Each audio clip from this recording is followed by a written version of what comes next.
feeling relaxed and tranquil. Friday.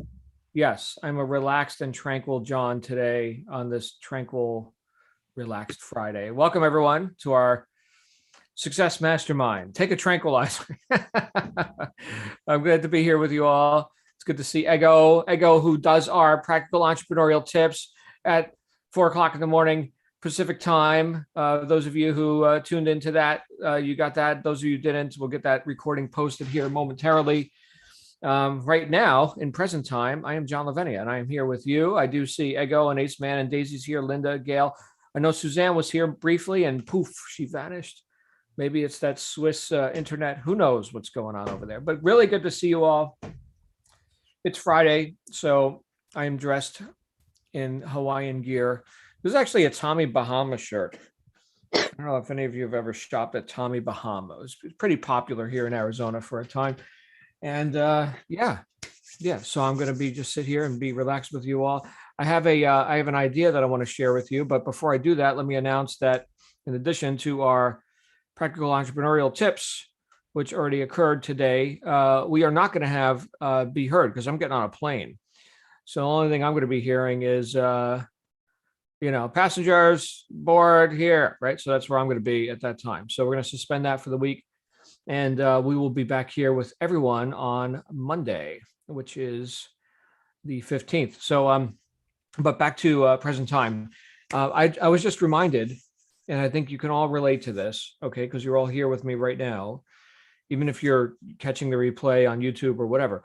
I was just reminded about the value and the actual power of community.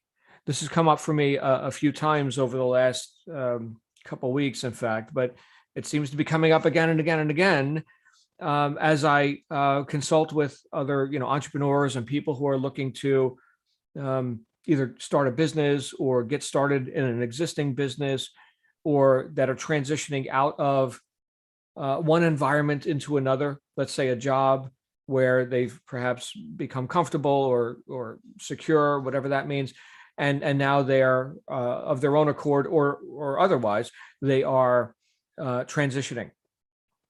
And so I was reminded recently about how the problems that we face as individuals, the challenges, the opportunities that only you as an individual can go ahead and tackle, right? These are things in your own personal circle of influence, that these things require a highly, let's say, independent person, or we could say causative or self-determined, right? A purposeful person to go ahead and do what? Have integrity to their own vision about, what they can do about it. What effects would they like to create in their life? And that's great in the realm of the individual, which I celebrate, right? But there's a bigger picture as well. Here are the problems of life and living this and business and whatever that, affect a group. And certainly the component parts of any effective or powerful group is powerful individuals, right? You don't have a powerful group with, a bunch of derelicts, right? I mean, it's got to have some very able, causative individuals. And those are the component parts of a powerful or purposeful or effective group. But it's not just one individual. Okay, there may be a leader, there may be a spokesperson, there may be, a figurehead or something like that, but there are multiple individuals with common purpose, which can then have an effect in problems and opportunities or whatever that affect a larger sphere of influence. Now, myself, I've had, you guys have heard this before, right? If you want something done right, you got to do it yourself, right? Or the other variation of that is, if it's meant to be, it's up to me. So I've been indoctrinated into that sort of thinking, which bears fruit in the individual realm. That holds water. That's good stuff, okay? But, right, it's limited in its reach. And so here I am counseling with entrepreneurs and people who are, in some cases, like a fish out of water. For the last 20 something years, I got paid to punch the clock, and my manager told me what to do and when to show up and when to go on potty break and whatever. And now I'm the boss. And right there, Okay, so that's, if we can confront that, that's an admission of, maybe I haven't, maybe I've required management. Maybe this whole entrepreneur thing is going to be harder than I had expected, just because I find myself procrastinating, or not doing what I think maybe I should be doing, and yet I'm not even sure what I should be doing. Hey, what do you guys think I should do? So you see, there's a value to the group when we are, let's say, ignorant. We don't know what to do, right? Well, it's good to be able to say, hey, well, what did you do? Assuming this is a person who, you're getting counsel from someone who's got fruit on the tree, right? You want to be a fruit inspector. By their fruits you'll know them, right? So this person got results. You like those results. You would like to have those results. Okay, great. So then counsel with that person. So the power of the individual can also be augmented or diminished. There's the punchline, right? But it can be augmented by the knowledge or the wisdom of the group. So this is, I think, an opportunity for us to cultivate the posture of the student. Now, I think all of us here, just by virtue of the fact that you're showing up in a conversation like this, you are students of life, right? You are looking for ways to be better, stronger, faster, to be, do, and have more of what you want in your life, right? So that's good. You get credit for that. How many people, though, if we look at, and I know we all have, I'm thinking of Ego and Mandy and Missy and others here, who have in your midst, right, people who may come to you for counsel, and yet a couple ways to look at it. Number one, are they going to actually apply what you teach them? And I'm sure Ego can see in cases where people have and have not, right? I need help. I need help. Who talked about this? Dorothea Brand in her classic book, Wake Up and Live. She talked about, the person who always needs more help, more secrets, more something they can't do. They're still lacking something chronically and always, right? On the other hand, you've seen people who, if we go all the way in the other direction, they want someone to do for them that which they're not willing to do for themselves. So there's an interesting balance here between personal determinism and the collective purposes of the group. So here's where I'm going with all this. If we break down, what groups do we show up in? This is for each of us as individuals. What groups do we show up in? And what is the fruitage of that group? In other words, what is it that I'm looking to contribute to that group, and what is it that I'm looking to receive from that group? And if we can compartmentalize that, if we can say, here's let's say an instructional group. They're going to teach me how to do the logistical stuff with the business stuff. Okay, that's how to stuff. I'm there to get sustenance in that way. I'm there to get an education. Great.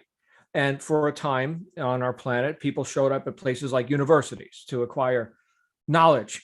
Okay, I don't know what they're acquiring these days, but that would be the purpose of that group. Now, there would be also side purposes, which you may or may not engage in based on your own determined reason for being there. Let's say, for example, frat parties or something. Now, I never went to public university, so I don't know what that scene is. I know the gossip around it is, drunken brawls and insanity and things that to me don't occur as, the purpose of that setting or that environment. And yet here are these other things, which I would say are cross purpose to, the main reason why people would show up in a place like that in the first place. So can we compartmentalize or create boundaries for ourselves on, here's our role in this environment, and then here's the other group. Maybe here's the church group. Here's the business group. Here's the philanthropic whatever, right? Here's our mastermind group. Where what do we do here? We discuss, philosophy and psychology as it relates to you being successful in life. Every conversation we've ever had in this forum, except for a couple where we got an education on Star Trek. I'm not sure where Glenn was going with that, but pretty much every conversation we've had here is to one end, you being more causative in your life. Cause and effect, right? Every conversation comes back to that. Okay, so I want to be effective. Of course you do. Great. Well, that means you need to be more cause. You can't yourself be effect. Effects don't create effects. You must be cause. And so if the group, and thinking of any groups that you're involved in, if the group is one that allows you to be more causative, assuming we've got an agreed upon purpose, all right, in the church group, in the business group, in the mastermind, and whatever, assuming you've got an agreed upon purpose, and there aren't cross purposes, in other words, there aren't things that are antagonistic to that purpose, my goodness, how much more you can accomplish in so much less time. And this is why I've called this the great accelerator. I've taught this in courses and such, and in workshops, where the fastest way to accelerate your own evolution into whatever it is you say you want to be, do, and have, is to immerse yourself in the environment where the success you seek is a reality, not just a theory, a reality. The example I often give is learning a language, right? I could learn Japanese with a book, just sitting there myself, and here's the book, and open whenever you got a few 15 minutes, whatever, open the book, read a couple words, arigato, yeah, okay, got it, right? And maybe in a couple of years, you can have a half a crappy conversation with a Japanese guy. Or you could just move to Tokyo. You're going to get Japanese like that. Okay. Everywhere, not in theory, for real, everywhere you look, Japanese, right? You hear it, you speak it, you see the writing, you start writing it yourself, right? Total immersion. So in that environment, we use this as a simple example, which is easy to observe and dissect, we could say that in that environment of Tokyo, the action and the reality and the successful execution of speaking, writing, and hearing Japanese, right? The understanding of Japanese, that is real. And there are, I would argue, probably besides tourists, right? There's probably no one who's against that purpose. There's no one who's antagonistic to the methods of communication used in Tokyo. Okay, so that's it, right? That's the language, and that's it. Now, if there was, let's say, something that could debauch that language, okay, and say, well, no, we're gonna, this probably happens there just like it happens in the United States. We've got all this. Anybody seen like the Urban Dictionary? I have to look up words sometimes. I hear people say, like, on social media or whatever, words. I'm like, what does that even mean? I don't even, what does that mean, right? And I'm looking it up on DuckDuckGo, which is my favorite search engine, right? And I'm getting an education about words that aren't. The English dictionary, has anyone ever confronted an English dictionary, like the full English dictionary? It's volumes, plural. It's huge. English is one of the hardest languages to learn. It's one of the most complicated languages. I hear that English and Mandarin are the two most complicated. Interesting. Okay, so do with that what you will. Back to the original point, right? As long as we are all on purpose in the group and we're not against or antagonistic to that purpose, we can move forward very, very quickly. We can learn Japanese really fast. We can learn the methods of business really fast. We can learn, discernment of, scripture, let's say, when we show up at the study group at the church, or we can, I guess this happens really in any area where you've got a group of people who are on purpose. Now, it doesn't mean the purposes are good and right or even ethical. Okay, so no assumptions there. We're not talking about morality right now. We're just talking about mechanics of how life works. So here's the consideration I have for everyone here, because I just had this conversation with a new e-commerce student that I was consulting with, actually a group of them, and they, without solicitation, they volunteered that, I'm concerned that I'm going at this alone, and nobody's in my family environment, in that community, right? Nobody's supporting me in this, and whatever their stories were about that, they felt like a fish out of water. And then I put their attention on the very observable present time fact that they are right now counseling with, in this case, it was me and a group of people. So in fact, they're not alone. And you know what? Most people here, in fact, I would say every single person on here right now, we all met via some on purpose group, which you may or may not still be involved in. Okay. But that evolved into, here we are, you're members of this. And the idea there was that you weren't alone. This goes all the way back. For me, it does. Okay.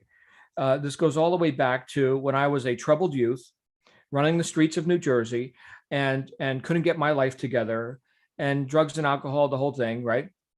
And I showed up in 12-step fellowships, which is how I got my entree into the whole idea of personal development and, right living and philosophy and all of it, right? And so in that environment, you had not only a doctrine, right, which we could say is the 12 steps. And for people who aren't familiar with this, you've got organizations like Alcoholics Anonymous, Narcotics Anonymous, Everything Else Anonymous, which has a 12-step doctrine, if you will, which is, here are things that you could do to get your life in order, to live sober and whatever. Here is the steps, right? Here are the things you can do. Okay. But that is delivered via a fellowship. Here are the people, plural. You're not alone. You're not alone. Okay. Here are the people who are engaging in the application. And it works. And it works, right? Because one of the most desperate conditions that I think you could be in is thinking that you're alone. And look, I think modern, this is probably a skewed view. I've got my own filters on with this, but I think the modern tendency for a lot of people is to need to somehow celebritize themselves or something, because they're constantly comparing to some airbrushed special person on the cover of the magazine or whatever, and so now they have to show up or pretend to be that. There's a lot of pretense going on, which keeps one as individuated from the group. Okay, us versus them, or me versus you, or something like that. Whereas in that environment, the one I was just describing, where there's fellowship, there's common purpose, and there's no rank, general something. No, none of it. None of it, right? It's just, here we are, and we're figuring out how to live life, and we'll support each other in this. And that doesn't mean we're going to buy each other's excuses and all that. There's tough love and whatever, but there's commonality of purpose. And we know, like in that environment, like in 12-step fellowships and stuff, where you've got like some drug addict who's going to go out and put their last needle in their arm, and that's game over for them. Yeah. There's nothing vague or lighthearted about the application of this doctrine. It's like life or death. Okay. And a lot of our groups that we're in, it's not life or death. But back to my idea of being separated from or included in, I think anything that brings people together, right, for like common purpose and common good and things like that, we could say is, right. And I think is useful. Anything that individuates or separates people, causes them to feel alone, I would say is counterproductive. Okay. And that's my view of it. In fact, I could quote, it was Mother Teresa who was doing an interview for like a fundraiser. She did lots of fundraisers and stuff, but she was in this radio station. And they did the publicity thing, and here's the fundraiser, and then the MC or the DJ guy said, is there anything else that we can do to help you with your mission, right, besides doing this fundraising thing? And she said, go out into the street and find somebody who believes they're alone and convince them that they're not, which I find profound. Okay, we got a lot of displaced people. I'm not telling you to run out into the street right now and I suppose you could, right? There's plenty of, and again, this isn't something you have to do alone, right? There's plenty of philanthropic organizations. Hey, we're going to go out, we're going to assist. Okay, great. That feels good, doesn't it? That feels good when you can help someone else feel like they exist. They're important. That's something that hopefully you get. So you don't just pay it out, right? You also receive that, right? Reciprocation, right? Hopefully that's something you get in the groups that you're involved in. If I have been recognized for anything that I've done consistently, it's acknowledging others. seeking to validate in some way, not to blow smoke and, oh, you're amazing and you're a superhero. No, but just to validate. And what's one of the easiest ways we can do that? What's one of the things that will attract people to you, whatever the groups are that you're involved in? What's one of the easiest ways to do that? Is to listen, is to acknowledge others, and then suddenly, they feel what? They feel heard. This isn't hard unless you've got an agenda or so much self-importance where you need to be constantly asserting your rightness or something. I've never learned anything by being right. Not about me, not about you, right? I learned by shutting up and listening, right? And acknowledging, even if I disagree, right? I disagree with this individual in the group, and I'd be like, I understand, right? I think I get what you're saying. Okay, thank you for sharing that. And here's my view on it, right? But now that they've been acknowledged, well, now they can listen to me, right? But you've seen this. Here's a group that sometimes works. It's called a marriage or family, right? And then before, spouse A even finishes their gripe, right? Spouse B has their retort ready to launch. Okay, no acknowledgement, no validation. Again, acknowledgement does not mean agreement. Okay, it means I heard you. I understand what you're saying. Thank you for sharing that. Right, right there, that diffuses. It could, diffuse the whole, escalation of the argument, right, and all that. But people have to be okay with actually confronting the group, the purposes, or the missed purpose, or the communication that's coming at them. Because look, all of this, when we get into like the group dynamics and whatever, all of it is based on communication, right? What communication are we willing to participate in this group? Oh, in the church, it's the Bible study communication. Okay, in the business group, it's the strategies and tactics of listing products on the internet. Great. All right. So if we can just examine our purposes, and are we showing up in the places where not only we get sustenance, but that we can also be an asset to the group? Because just like with the 12-step group example I gave you, right? You start showing up there, you're not just, some drunk off the street anymore. You're also a person with some experience now who can assist, the newcomer, so to speak. All right. So that flow goes both ways. So I guess to wrap up, I'll just ask you to consider, are you an asset in the groups that you're showing up in? And number two, are you being served by those groups? Because there are big opportunities, I'll say. There are big opportunities in the world. And if you're squandering time chasing the wrong target, or trying to do everything alone, or forcing yourself into, situations where you're not being served, well, how much time do you have? Great question. I don't know. So I've recently re-examined, what groups am I showing up in? And, I'll say this one last thing, and then I really will shut up. I feel passionate about certain things in my life as an individual. And I have re-embraced groups that have that same passion.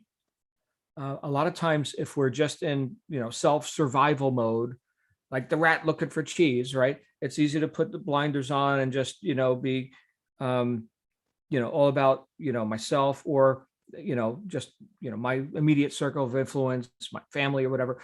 But I think the more we find that we are being served and we are serving in a broader sphere, the more empowered we feel as individuals. And the, I would say, less hesitancy we have as individuals. When we know that others have our back, we ourselves feel stronger. So you see, this is what Steve Covey called interdependence. So you've got the hierarchy, which he gave us in 7 Habits, which is dependent, which is the bottom. Okay, you're dependent. And then there's independent. You can do for yourself. Nice. And then there's interdependent, which that's the powerful group made up of independent individuals. not dependent individuals.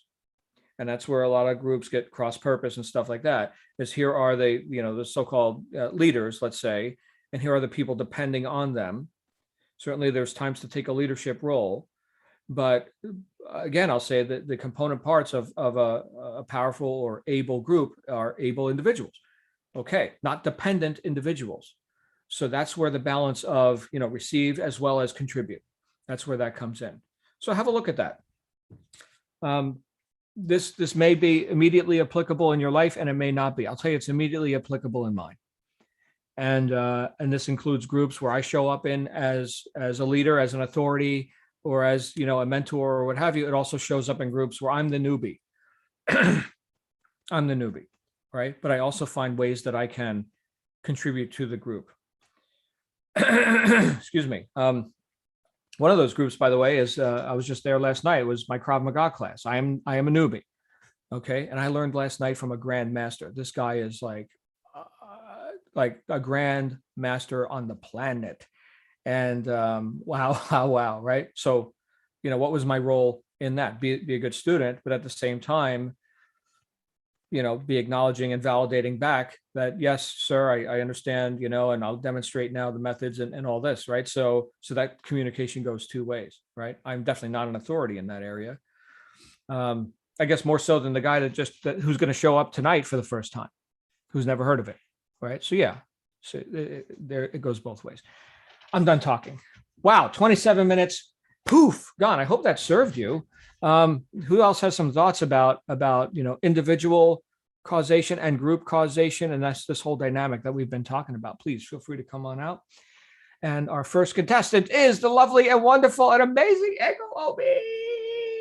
How you doing, girl? You got a little pollen? What's going on over there with that?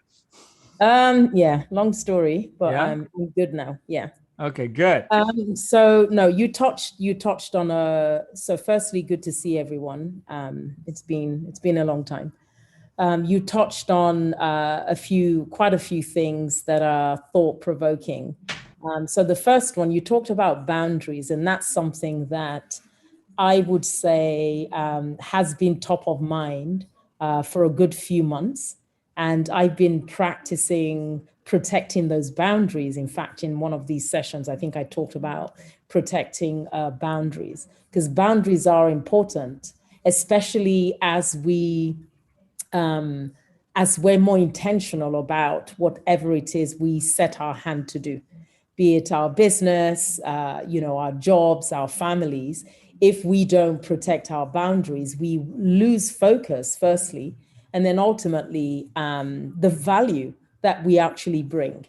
And I think I put this in practice today. I have someone who's always broke, who's always asking, always has reasons why they didn't have that at that particular moment.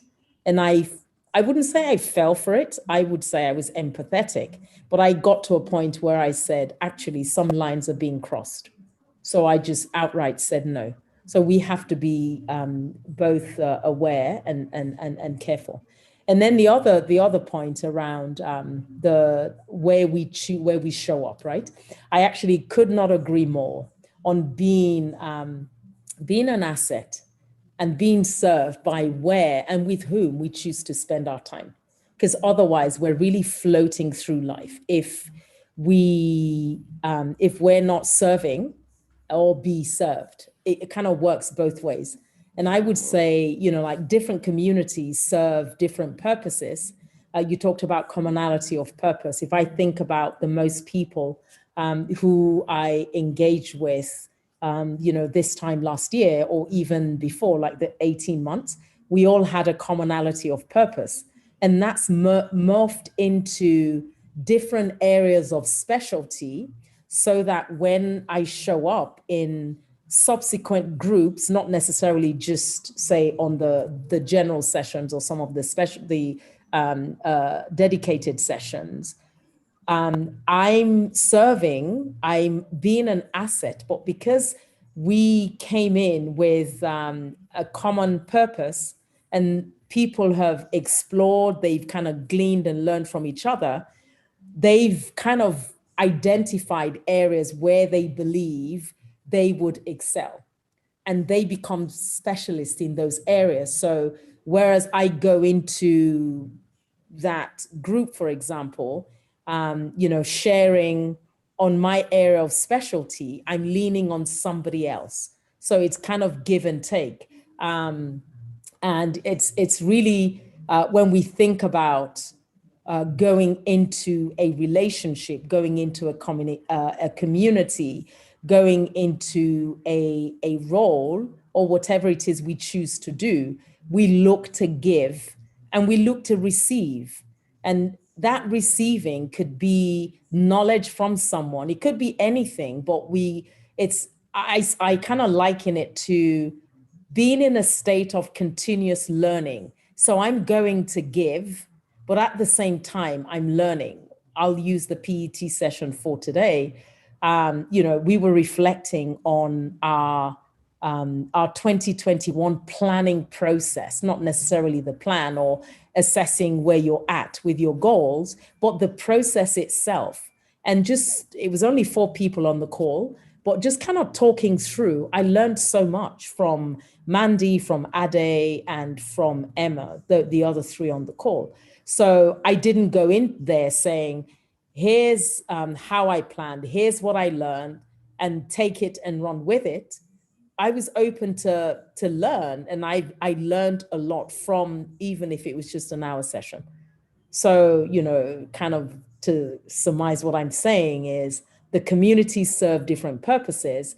And as we go into these communities, we have to be intentional about giving, of course, and then at the same time, receiving, be open ourselves up to receive from what the other members of the group have to offer. Mm-hmm. Wow, Ego. And everyone you can catch the replay on that. I know we got a lot of Americans here who were asleep during that time, but reflections on 2021 planning was the topic that Ego presented today. That'll be posted as soon as we're done here. Quick question about that, Ego. So reflections on planning. So 2021 almost over. Okay, so reflections on the planning. On the planning, yes. Right. Okay. So looking at, we looked at our whys, looking at our vision statement, our mission statement, the process we followed, our key learnings. So what would we do differently? Right. So for example, I went into the planning process armed with a lot of things we learned the 6 months preceding the December. Mm-hmm. However, along the way, so I put that plan in place. When I put the plan in place, I hadn't attended CFA. I gained knowledge from there. We had spent more time in the mastermind groups, in all the sessions. So I picked up knowledge as I went along. If I wasn't if I were kind of rigid and saying, okay, here's my plan, then I would miss it, because you learn along the way. I started off with something in mind, I ended up somewhere else. So it's really reflecting, have you thought about flexibility? Are there new learnings you need to build into this one? Would you have so many goals, or you set yourself a target of 1 million next year? But when you break it down and work backwards, because, we had this session with Shannon where, you say, I want to earn 1 million this year. But really, do you have the systems in place? Do you know what it takes? Do you know how much you need to make in a day to get to 1 million in a year? And do you have what it takes in terms of the systems and the processes and the people and all of that to get there? So it's the learning. The learning from this year actually informs next year. So my approach for 2021 would not be the same as 2022. Beautiful. Wow. So, and yeah, 1 million a year is what, 83,000 a month. So yep. There you go. Just break it down. Planning. This is such a huge thing.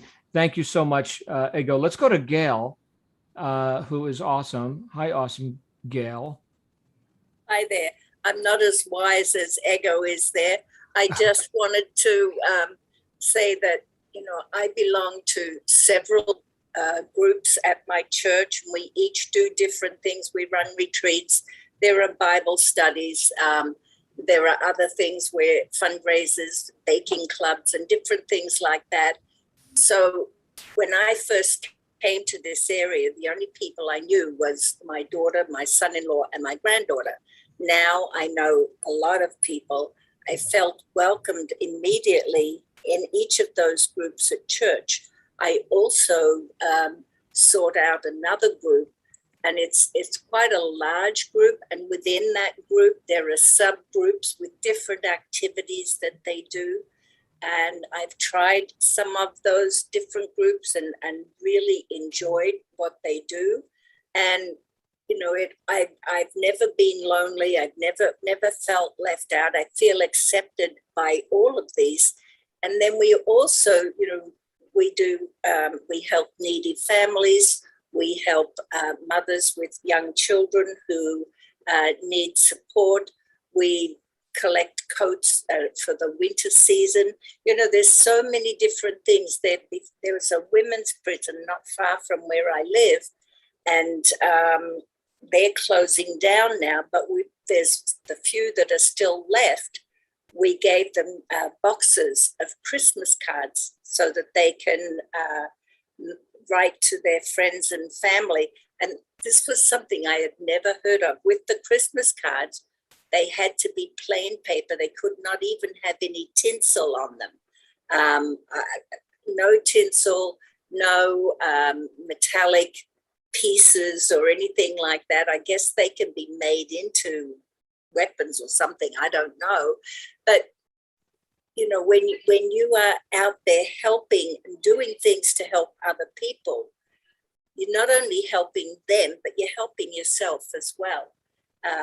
So, I'm a great believer of being active within different groups. So, and this group has been something that I've truly enjoyed, and I've learned a lot.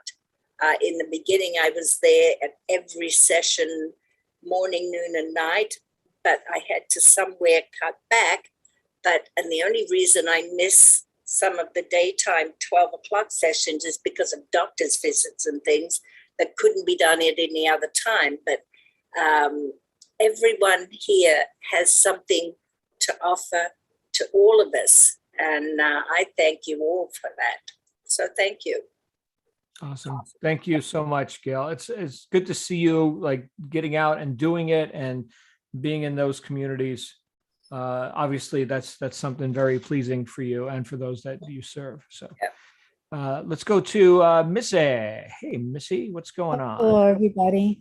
I'm new to this group. This is my 4th time. Wow. And I'm greatly honored to be a part of this. And I met John through a meeting that's going to come up at about 1:15. And it saved my life. But something that I missed the very beginning of what you were saying, but Ego was talking about boundaries. And I am finding, thank you for the welcome, Ego. In the other group, some people have seemingly become dependent on me for all their answers, and they're emailing me constantly and calling me, and I'm taking hours to explain things to them. But they're in the same group that I am. Mhm. Launch 100, for example. I'm like, have you watched the videos? And I know. And then there's another one. He's been on Amazon, for example, for a year. And he asked me a question. I said, I just got on. I don't really know, but I was able to give him the answer anyway, figured it out. Mhm. And I said, I'm really not the Amazon person. He keeps emailing me, and he just sent me 2 this morning. And he took a screenshot, and I said, but Amazon has given you a link to a video which will explain this. So I suggest you watch this, but I felt like I was being mean because I'm willing to help anybody, but the information's right there. It's like, why am I going to get the information for you? I don't know. I can't discern whether I'm being mean or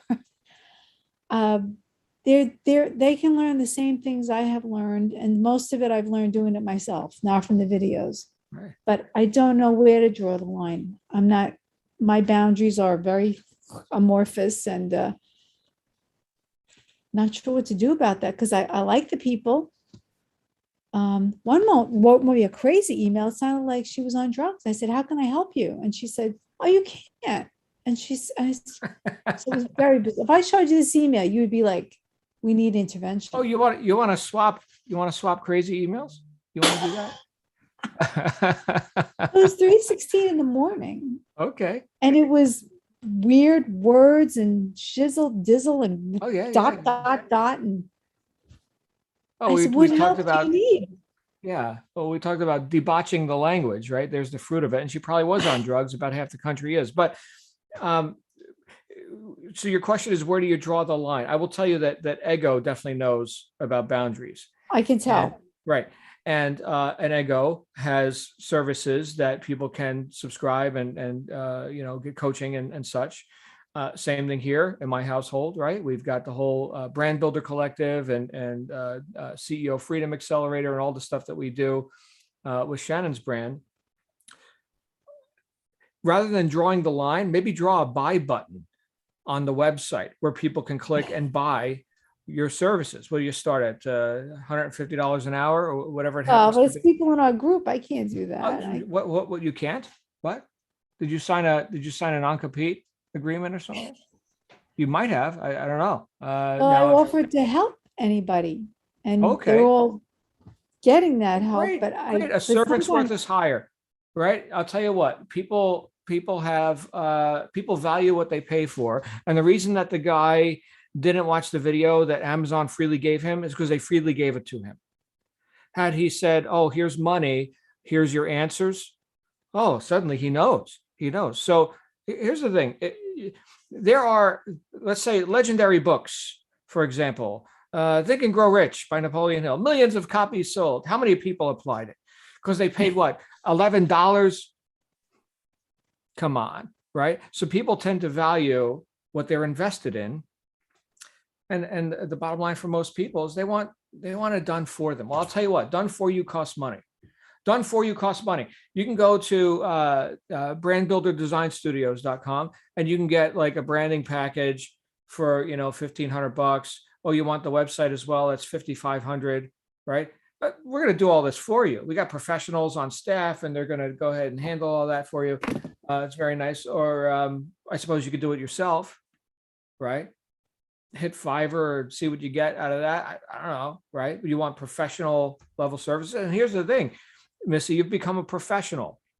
And a professional, by definition, is someone who gets paid, as opposed to the hobbyist, right? Like if I showed up on the golf course right now, I would have to pay to be there, right? If Tiger Woods shows up on the golf course, he gets paid to be there. There's the difference. So I guess you just got to figure out what you identify as. Well, but I'm not a coach, but they're treating me like one, and can only tell them what I can think you tell are a coach. If people are coming to you for coaching, then there's a demand in the marketplace and you're meeting that demand. Where's the buy button? Wow. Unapologetically. And you'll have less people, ankle biting and polluting your ways, right? The way to get into Missy's inbox is via the subscription, right? And then here's the calendar. Here's the calendar where you can book the session where you just paid your $100. And now here's the e-commerce, makeover. Well, I don't want to take up too much time, but wouldn't that go against what we're saying in the meeting coming up? Like, because the people that go on after, I don't do that. But we could take this up sidebar because obviously this is a little bit afield, but Ego's about to speak now. So prepare for pearls of wisdom. Prepare yourself. I'm waiting. Yeah. Sorry. I'm moving about because I'm trying to feed the dog.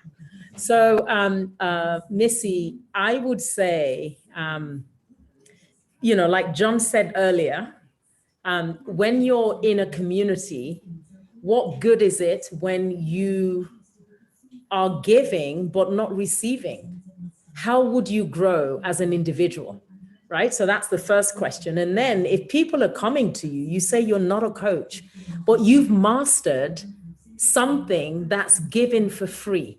So that when I say this, I look at Mandy, for example. Mandy's really good at the reporting side of things. We all started the journey together, but she had a flair for it, right? So there might be things you're doing that others don't have either the time or patience to actually learn, but you have the flair and you've picked it up. And you'd be amazed how much people, so these things on Amazon that are free, maybe they've tried it and they need someone to hold their hand. Maybe you're that person. And then you have to ask yourself, how much is your time worth? Did you sign anything? You didn't sign anything with anyone. You're helping by hand holding, right? And what you're getting in return is the exchange of money for your time, right? You might think, why would I charge my friends? If I'm a doctor and and a family member comes to my practice, they have to pay, right? So it's really the value you place on your time is the same value others place on your time, right? So when you send people to this link, and it's so easy to set up that process, you give some free time. If someone knows they have only 15 minutes, they would spend it wisely. And then if they want more after listening to you, then yeah, how do you know that's not a new stream of income for you? You don't know that because you haven't tried it. Well, right? I didn't, they're trying to save their own coaching sessions. So that Well, they but don't it's run your out. time. That's funny. It's your time, right? It's your time. How much is your time worth? Or what's your No, time but worth? one of them is kind of like pathetic. Like, how could I say? And he kept me on the phone for an hour and a half, and everything was wrong, and it was just like I don't know. This is new field for me, so you can maybe I ping will. me. John set up my calendar. Maybe I will. You can ping me as well. You can ping me. I'll give you my email address. Okay, fix me. Let's get these boundaries drawn up.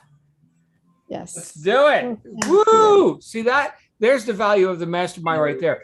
Missy, welcome to the world of coaching. Okay, so there you go. All right, my friends. They don't listen. Well, they will when they pay. Yeah. Right. So, or not. Look, I've seen, like, I've been very active in the business development and business opportunity world. I've seen people, throw 50 grand on a table and then take a walk. Right. So I don't know whatever the threshold is, but Earl Nightingale said this in The Strangest Secret. Our minds are standard equipment at birth. We value what we pay for. This was given to you freely. So people squander it. Like the guy perched on top with the wheel in his hand, right? Moving the machinery, right? You're going to sit back and let it run itself into a ditch.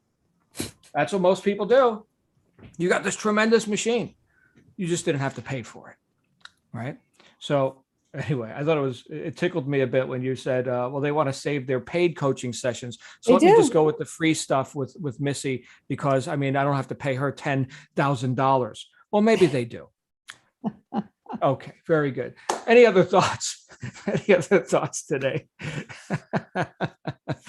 All right, guys, we are going to go ahead and wrap up. So good to see you all. I am getting on a plane today, so Be Heard is suspended. Although you have my email if you need to hear from me, or Telegram, Skype. You guys know how to reach me.